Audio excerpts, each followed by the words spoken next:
ladies and gentlemen, I do remember very well, yesterday I analyzed a video here about these two CSs towards the cooking oil scam, where the expectations were that DCI investigation was going to bring these individuals on board. But at the same time, the new report is just coming in. As Moses Kuria was changed from the cabinet ministry, or rather from the Ministry of Investment, Trade and Industry to the Ministry of Public Service, already William Ruto knew what was happening. And because this was going to be a kind of scandal that was going to blow up, and this was going to destroy not only the name of Moses Kuria, not only the name of Minthika Linturi, but also the name of William Samoei Ruto. As we speak, we are being told that 9.3 billion oil vanishes from Kenya National Trading Corporation. And as this was investigated today by senators investigating the controversial importation of the edible oil worth 9.3 billion Kenya shillings. Guess what these senators are getting? But before we do that, ladies and gentlemen, if you're a visitor for the first time and you have not subscribed to this channel, please do me a favor, ensure you subscribe to this channel. You like this video. You put that notification bell that when I upload my videos like this, you get notified. And something that is more important, subscribe to this channel. You like this video. That is the only thing and the only way that you can support this channel. Thank you so much for our viewers. Those who are returning subscribers, if it was not you, we could have not reached this milestone. May God bless you. Now, when you look at the senators' investigations today, the controversial importation of edible oil worth 9.3 billion were this week shocked to find that the oil had disappeared from the Kenya National Trading Corporation warehouses. Where does this edible oil disappear to?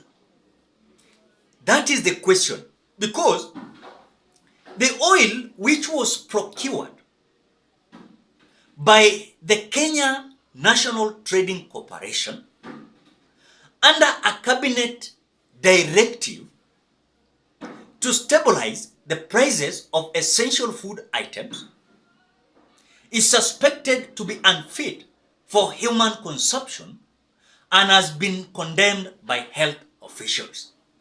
That is another allegations that are just coming in. Now, I think hii ni just to cover up. Yani, Wakenya sisi tunachukuliwa wajinga. Now, they have realized that this edible oil is not in the warehouses of Kenya National Trading Corporation. Now, we are being told that according to the suspicion that is there, now we are being told that the edible oil is unfit for the human consumption and now has been condemned by health officials.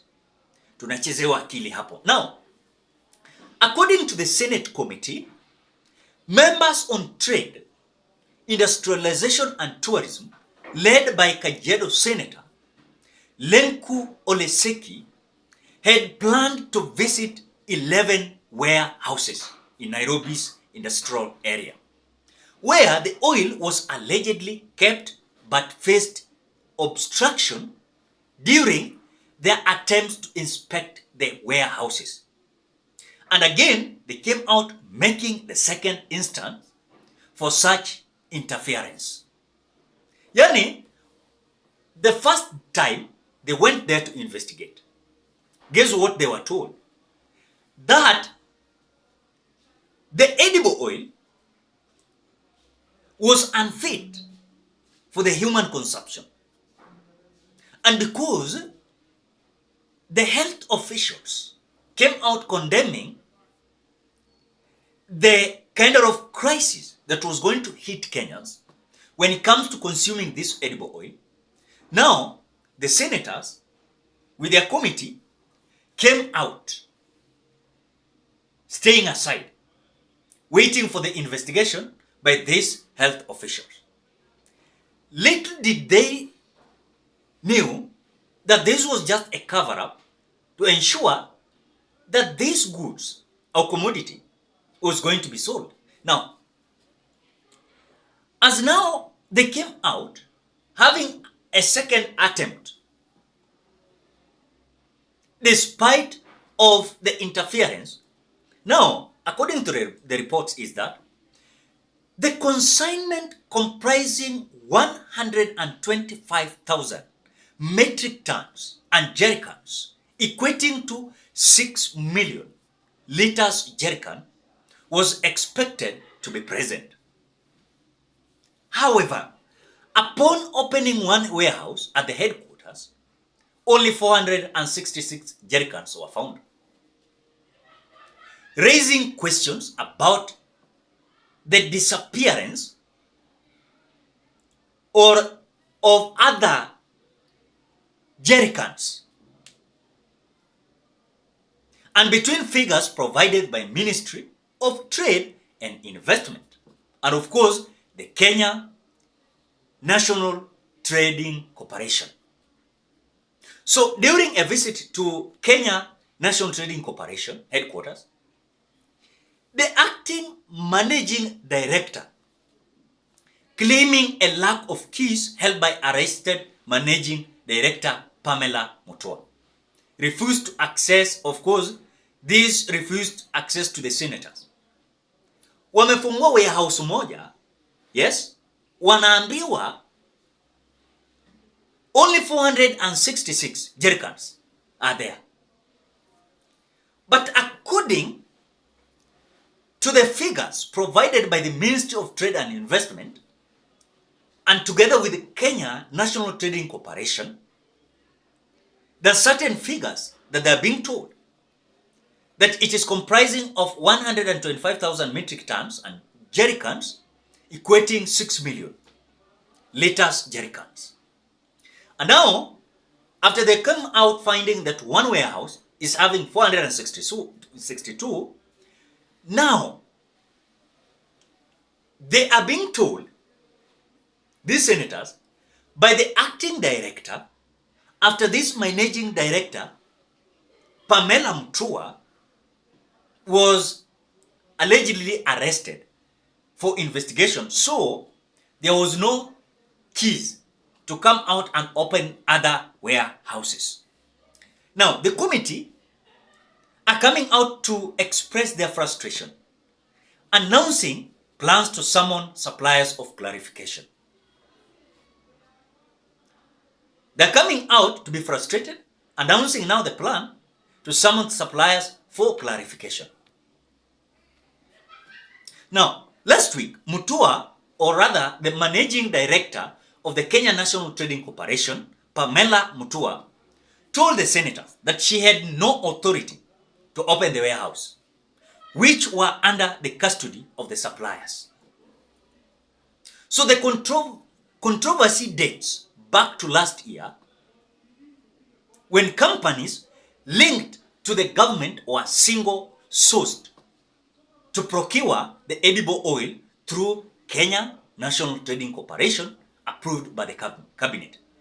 So there's certain kind of secret play that is being played here, where there's a kind of interference by some individuals, and we were being told here, they said it here yesterday, before this report of senators came today. Now, we were told yesterday that there's a kind of interference. There's a kind of interference, yes, by these CSS.